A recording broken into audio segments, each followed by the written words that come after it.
Senhor, nós vamos dar continuidade ao estudo da Grande Tribulação, que nós já estamos ministrando alguns vídeos. Vamos começar hoje com a seguinte pergunta: haverá salvação durante a Grande Tribulação? Vou repetir: haverá salvação durante a Grande Tribulação? Há duas correntes. Uma corrente diz que haverá salvação, e a outra corrente diz que não haverá salvação. A corrente que diz que não haverá salvação tem o seguinte argumento: ela diz que o Espírito Santo vai embora com a igreja. Então, se o Espírito Santo vai embora com a igreja, não haverá salvação, porque a dispensação da graça já terá acabado. Só lembrando, nós temos, teologicamente, 7 dispensações.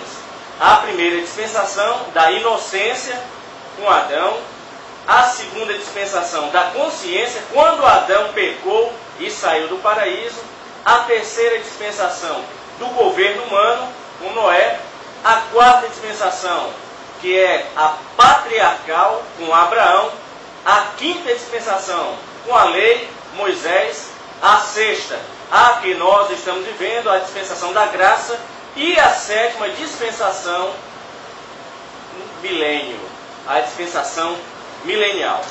E o que é dispensação? Dispensação é o período probatório de Deus para com o homem, provando o homem na sua fidelidade para com Deus. Vou repetir: o que é dispensação? Dispensação é o período probatório de Deus para com o homem, provando o homem na sua fidelidade para com Deus. Então, este grupo diz que não haverá salvação durante a tribulação, porque o tempo da graça, a dispensação da graça acabou. Mas vamos fazer uma pergunta: como era a salvação antes da graça?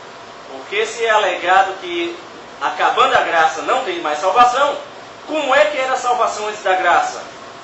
Existem 3 dispositivos para a salvação. Vejamos: a graça, a fé e o sangue. Então, 3 meios para a salvação: a graça, a fé e o sangue. Antes da graça, qual era o meio da salvação? A fé.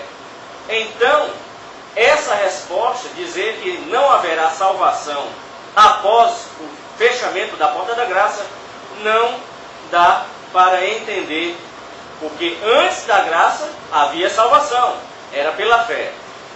Então este é o primeiro grupo. O segundo grupo diz que haverá sim salvação durante a tribulação, e eles se apoiam em 2 textos. Vamos ler aqui. Apocalipse 7, do capítulo 7, do versículo 9 a 14, diz: depois destas coisas, olhei, e eis aqui uma multidão, a qual ninguém podia contar, de todas as nações, tribos, povos e línguas, que estavam diante do trono e perante o Cordeiro, trajando vestes brancas, com palmas nas suas mãos. E eu disse, lá na frente, no versículo: Senhor, o anjo pergunta: quem são esses que vêm da grande tribulação? E a resposta vem. E eu disse: Senhor, tu sabes. E ele disse: estes são os que vieram da grande tribulação e lavaram suas vestes e as branquearam no sangue do Cordeiro. Vou repetir só esse trecho final. O anjo pergunta a João: quem são estes que estão vestidos de branco? E João diz: eu não sei, Senhor. Aí o anjo diz: estes são os que vieram da grande tribulação e lavaram as suas vestes e as branquearam no sangue do Cordeiro. Só para um esclarecimento: no grego, esta preposição da é ek, e significa tirar para fora de. Então é uma prova por esta preposição. Aqui não tem conversa com a tradução, é a preposição ek, que significa tirar para fora de. Então haverá um povo que será tirado da tribulação. Não é na tribulação, é da. Daniel foi colocado na cova dos leões. Ele não foi tirado da cova dos leões, mas ele foi colocado na cova dos leões. Então a igreja ela vai ser tirada da hora da tribulação. A igreja ela vai receber galardão.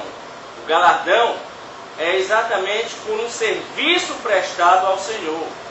Os que vão durante a tribulação serem salvos não vão receber galardão, vão receber palmas, porque palmas é galardão por serviço não prestado. Por isso é que é dito que eles são vistos com palmas. Então, o primeiro texto, quando é visto esta multidão aqui, são os que vieram da tribulação e lavaram suas vestes no sangue do Cordeiro. Isso aqui a igreja já partiu.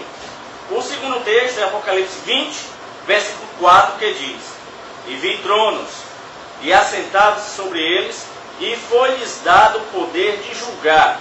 E vi as almas daqueles que foram degolados pelo testemunho de Jesus. Deixa eu abrir aqui um parênteses. Durante a tribulação, os que professarem o nome de Jesus vão ser mortos degolados. Falou o nome de Jesus, vai ser degolado. Por isso que o vídeo que nós colocamos sobre a lei lá nos Estados Unidos, que o exército não pode mais pronunciar o nome de Jesus, não pode ler a Bíblia, não pode orar, é um reflexo do que vai ser durante a tribulação. Porque os que professarem o nome de Jesus durante a tribulação serão perseguidos e mortos daqui.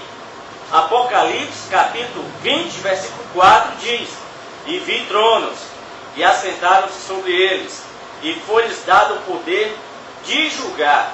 E vi as almas daqueles que foram degolados pelo testemunho de Jesus e pela palavra de Deus, e que não adoraram a besta, nem a sua imagem, e não receberam sinal das suas testas, nem em suas mãos, e viveram e reinaram com Cristo durante 1000 anos. Então todos aqueles que professarem, que estiverem pregando durante a tribulação, que não tiverem a marca da besta, vão ser perseguidos e mortos, vão ser degolados. Será uma forma de intimidar. Por quê? Porque as pessoas vão estar vendo as cabeças rolarem e aí vão ter medo. Mas os verdadeiros servos de Deus não vão baixar a cabeça para o anticristo. Eles vão enfrentar a morte e dizer: pode nos matar, nosso corpo vai morrer, mas o nosso espírito vai para Deus. Era isso que acontecia durante a igreja no seu início, quando os mártires eram mortos no Coliseu. Eles entravam cantando, louvando ao Senhor para serem devorados. Havia assim, eles queriam uns irem na frente dos outros para oferecerem seus corpos a Jesus. Será que isso funcionaria hoje? Se houvesse uma perseguição agora, será que teríamos crentes verdadeiros que diriam: eu vou morrer em nome do Senhor? Ou ficariam dizendo: vá você na frente? Não, vá você na frente, eu vou depois. Por isso acorde.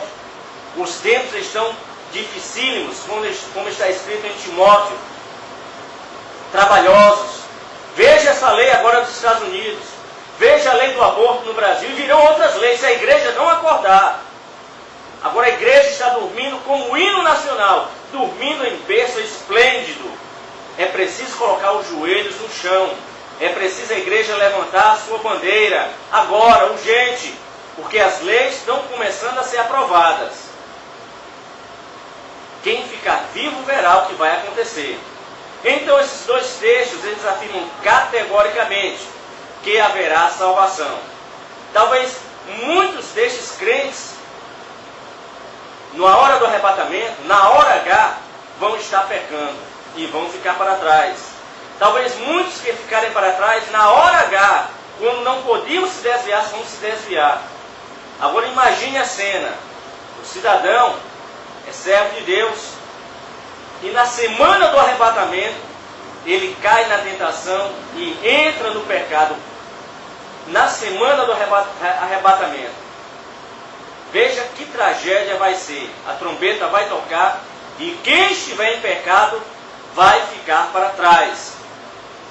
Outro grupo que vai ficar para trás são aqueles que nós pregamos a palavra de Deus, não aceitam, dizem que não existe Deus, que não existe Jesus, que igreja é só para os corruptos, que igreja é só para ganhar dinheiro. Nós temos pregado, uma semente está sendo plantada, vai acontecer o arrebatamento, e eles vão ficar para trás, e aí reconhecerão que tudo era verdade. Agora deixe-me abrir outro parêntese aqui.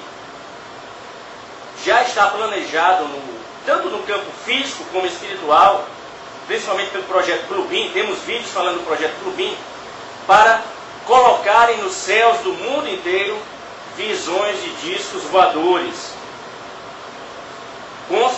Com certeza, logo após o arrebatamento, vão ser colocados nos céus do planeta inteiro visões, imagens de discos voadores. Para quê? Para dizer que o arrebatamento foram os extraterrestres que levaram um povo daqui da Terra para serem reciclados em outro planeta. Quem está dentro da ufologia, existe o que se chama Projeto Astacheran. O Projeto Astacheran, ele diz que Astacheran é um comandante de frotas estrelares que está em volta do planeta Terra só esperando um sinal para levar os terráqueos daqui para outro planeta. Então veja que no mundo espiritual, Satanás já está com tudo engatilhado para quando acontecer o arrebatamento, a mentira sair nos jornais, televisão, internet, dizendo discos voadores abduziram seres humanos porque não concordavam com a nova ordem mundial. Se você que está assistindo esse vídeo não aceitar Jesus como seu Salvador, ou se você que está assistindo esse vídeo estiver brincando de ser servo de Deus e ficar para trás, você vai presenciar essas manchetes. E aí você vai dizer, como é que essa notícia já foi divulgada em 2013, muito antes de acontecer? Escreva bem isto. Logo após o arrebatamento vai ser divulgado que discos voadores abduziram, levaram seres humanos deste planeta para outro planeta. Você duvida? Pesquise. Veja o que significa Projeto Astacheran. Veja quem é Jesus Sananda. Veja quem é Maitreya. Pesquise tudo isso. Tudo já está engatilhado no plano espiritual para o inimigo. Por isso nós sempre dizemos, não brinque. Não brinque com o Senhor. Os olhos do Senhor percorrem toda a terra e sabem quem são seus justos e quem não são. Por isso lute, se esforce para ir na primeira viagem. O trem do arrebatamento está passando. O seu ticket já foi carimbado a preço de sangue. O sangue do Cordeiro, você não precisa fazer nada. A sua passagem já foi comprada. Queira ir na primeira viagem, que é a primeira ressurreição. Apocalipse 20, versículo 6 diz: bem-aventurado e santo aquele que tem parte na primeira ressurreição.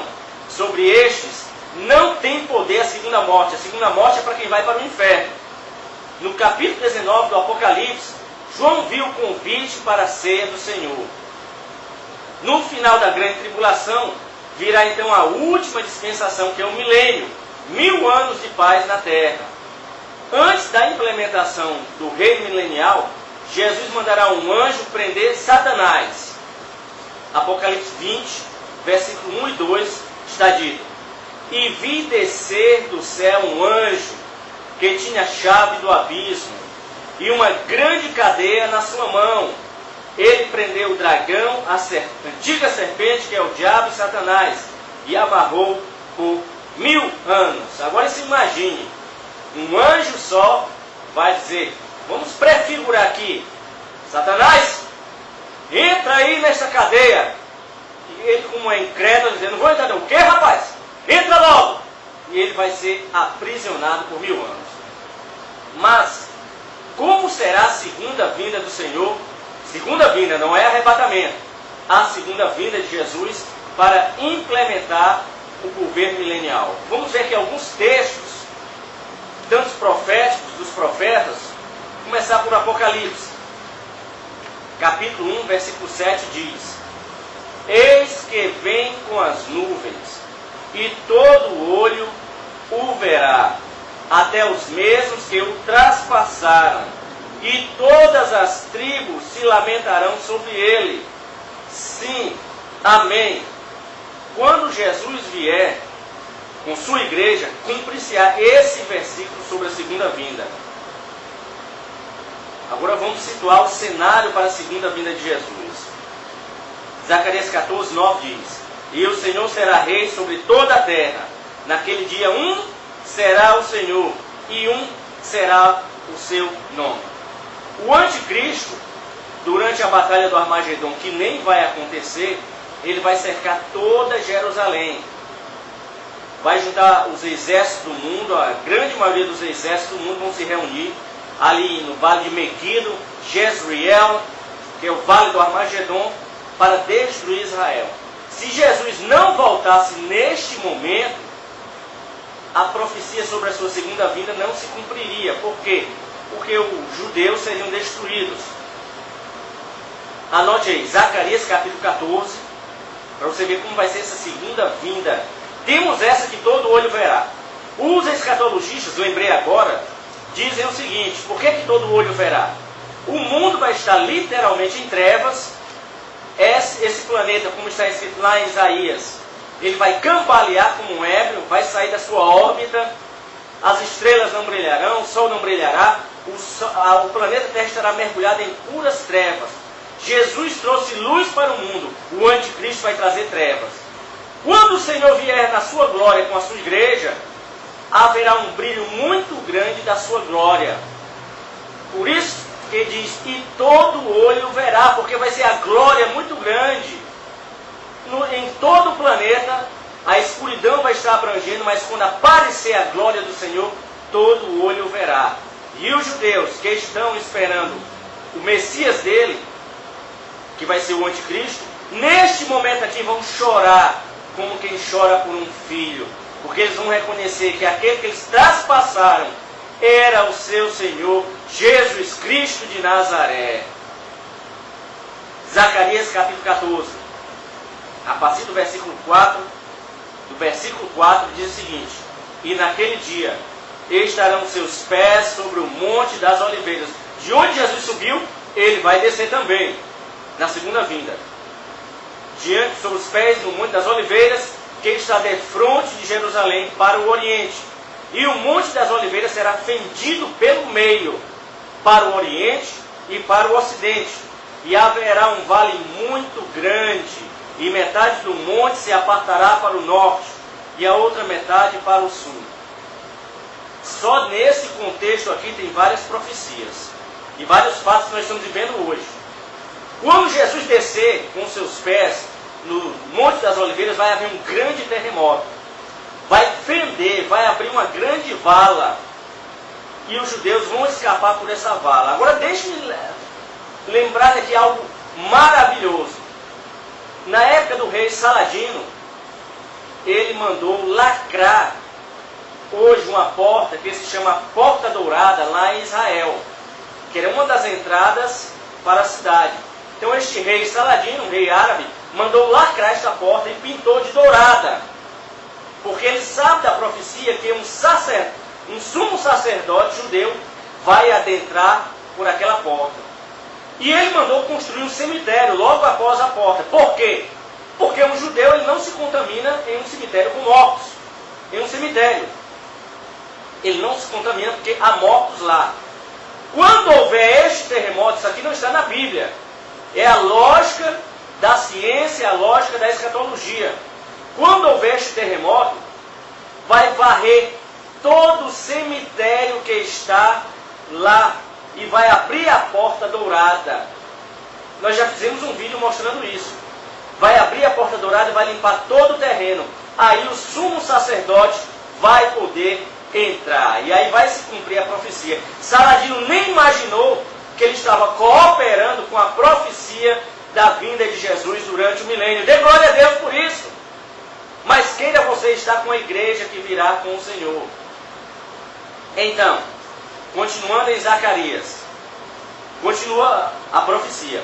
E fugireis pelo vale dos meus montes, pois o vale dos montes chegará até Azel. E fugireis assim como fugistes de diante do terremoto nos dias de Uzias, rei de Judá. Então virá o Senhor meu Deus e todos os santos contigo. Quem serão os santos? Nós! Os que participarmos do arrebatamento, voltaremos com o Senhor. Só para lhe lembrar, A igreja está no Apocalipse 1 até o Apocalipse 3. No Apocalipse 4, a igreja não está mais presente. Ela está representada pelos 24 anciãos lá no céu, quando vai ser aberto o selo pelo Senhor. Agora, no capítulo 19, quando Jesus está descendo, quem vem lá? Todos os santos contigo. Você que vai ser arrebatado, vai estar voltando com Jesus com o corpo glorificado. Não brinque! Jesus já está voltando. Ande no caminho estreito. Não pise em dois terrenos. Tem muita gente que vai se arrepender, porque está achando que o Senhor é um palhaço, que o Senhor é um menino. Ele está dentro da igreja, uma carinha de santo, e fora, pintando e bordando. Cuidado!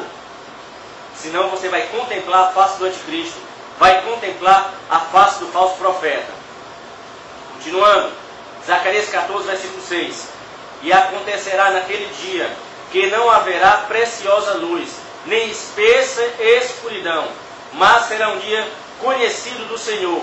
Nem de dia, nem de noite será, mas acontecerá que ao cair da tarde haverá luz. Naquele dia também acontecerá que sairão de Jerusalém águas vivas. Aqui vai ser outra profecia que eu vou explicar. Águas vivas, metade delas para o mar oriental e metade delas para o mar ocidental. No verão e no inverno sucederá isto. E o Senhor será rei sobre toda a terra. Naquele dia, um será o Senhor e um será o seu nome. Vamos ver agora uma profecia que já está botando a ponta hoje em dia para o milênio. O que diz o versículo 8 de Zacarias, capítulo 14? Naquele dia também acontecerá que sairão de Jerusalém águas vivas, metade delas para o mar oriental, que é o mar morto, e metade delas para o mar ocidental.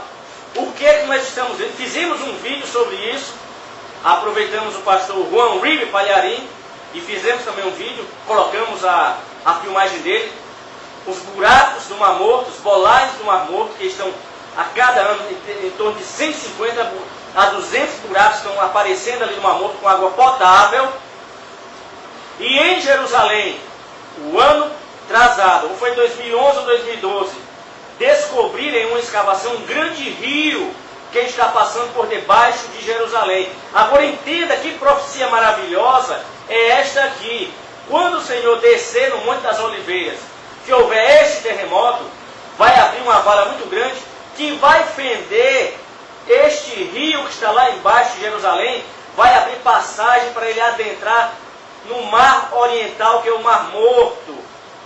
Além dos buracos que estão aparecendo lá no Mar Morto, esta água provavelmente vai ser a grande água que vai purificar o Mar Morto, porque durante o milênio o Mar Morto vai ter vida. Será que você entende a profundidade dos dias de hoje, quando o Mar Morto já tem buracos com água potável, quando foi descoberto um rio debaixo de Jerusalém com água potável? Que isso é uma profecia para o milênio. Se uma profecia para o milênio já está botando a sua ponta de fora, o que podemos dizer do arrebatamento? Por isso que o programa Jesus está voltando bate sempre na mesma tecla. Arrependa-se, enquanto a porta da graça ainda está aberta. Enquanto Jesus não mandou ainda o anjo tocar a trombeta, ainda há tempo. Por que você brinca tanto com o Senhor? O Senhor já falou tanto contigo e você continua brincando. Será que você vai querer ficar para trás? Lembre do testemunho da irmã Janine, que ela disse que por muito pouco, muitos vão ficar para trás. Não brinque, amigo. Não brinque, amigo. O tempo é da igreja orar. O tempo é da igreja rasgar o coração. O tempo é da igreja esquecer as riquezas do mundo. Busque os tesouros do céu, onde a traça não vai destruir, onde o ladrão não vai roubar. Esqueça esse mundo aqui dentro. Só perversão, só maldade, só violência. O tempo é de leitura da palavra, o tempo é de oração, o tempo é de adoração ao Senhor, o tempo é de busca do Senhor. Acorda, igreja! Igreja do Brasil, acorde! Porque com tanta igreja no Brasil, o país está afundado. É preciso refletirmos sobre tudo isso, porque as profecias estão em pleno andamento. Jesus já está voltando, já está vindo nos corredores celestiais, buscar a sua igreja, a noiva do Cordeiro. Que você possa refletir sobre tudo isso, sobre a grande tribulação. Ainda vamos ter um último vídeo, no qual nós vamos falar o propósito de Deus soltar Satanás no final do milênio. Reflita, leia a palavra, medite, arrependa-se, porque a hora está chegando. E muito em breve, não vamos mais estar aqui pregando a palavra de Deus. E muitos correrão de um lado para o outro e não vão encontrar mais a palavra de Deus. Por isso, acorde. Que Deus te abençoe poderosamente. Fique ligado no programa Jesus está voltando.